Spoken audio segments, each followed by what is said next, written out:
try something.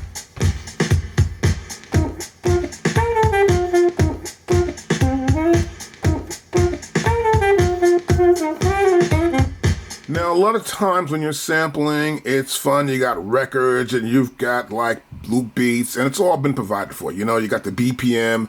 You can get the BPM of a record pretty quick because you know it's a loop. But in this case, this is a sample of a saxophone. Let's hear some of this back. And here we go.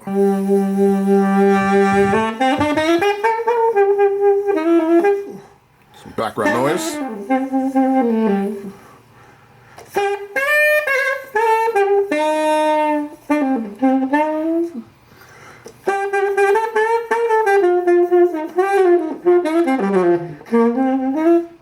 Okay, so we got a bunch of notes going on. Some sound like they're missing some notes, but we get an idea here that we have background noise from him breathing, his touching the saxophone, hearing the saxophone noise.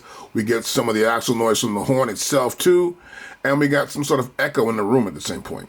So you must be aware of taking any sample, knowing what you're hearing back and playing back, and how you can actually either help get rid of some stuff or pick better positions. So this is a pretty long sample here, and I can tell by the length, but I want to cut the beginning down. So let's do that first. So of course here I'm in Q-Link 1.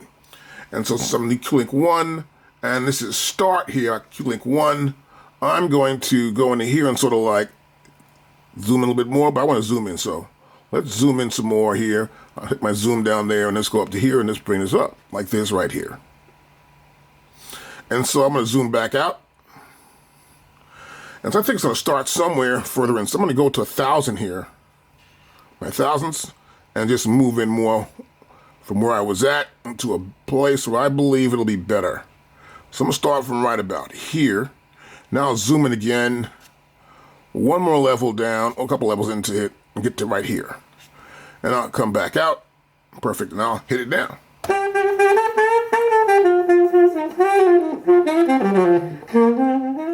Now what I'd like to do next is get some idea of how much I want to use. So I'm here in my second page of sampling, of course, so I'm going to go hit this one here.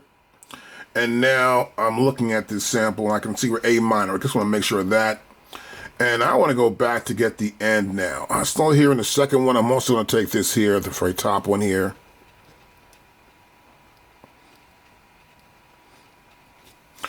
Oh yeah, I can do that forever, right? But now let's grab it right here. Make it simple.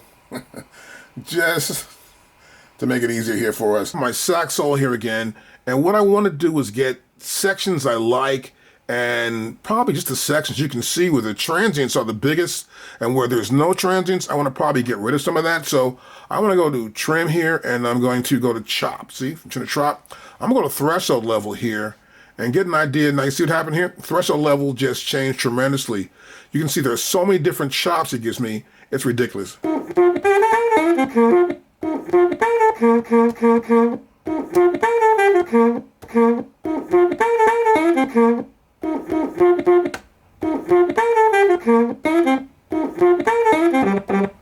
So I got a lot of chops here, but it's kind of cool to use these chops when you got a live sample.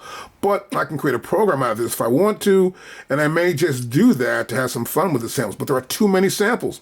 You'll see here, I've got a ridiculous number of different chops lined up here. If I create a program, it's going to be kind of huge. So what I can do though, I can come into my threshold here. If I bring it up higher, we only got a few chops now. Look at that. That's at 87. Let's bring it down and calculate some stuff out. Okay, good. So let's go down to like 63, 58. And we get more and more chops in threshold level. And this is like crazy, but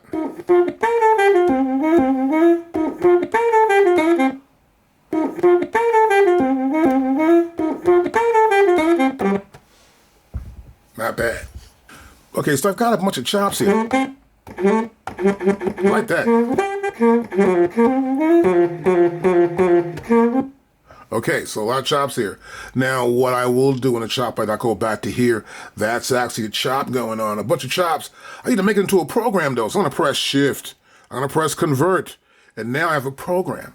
It's a non-destructive sample program. This means the samples are all where they were before, still the same thing, but the software is made chopped somewhere by changing my threshold level. So what I'm going to do next, I'll say do it. And yeah, so it says sax sol 3. That's going to be my program, actually. So I'm going to go back into the main here, and I got a beat here. Let's see this. Okay, got a beat right there. So now what I want to do, I want to come to here, and I want to make a brand new track.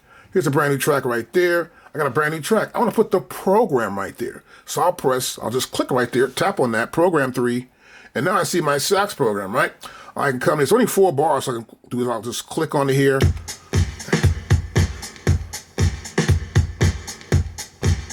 Okay, let's try something.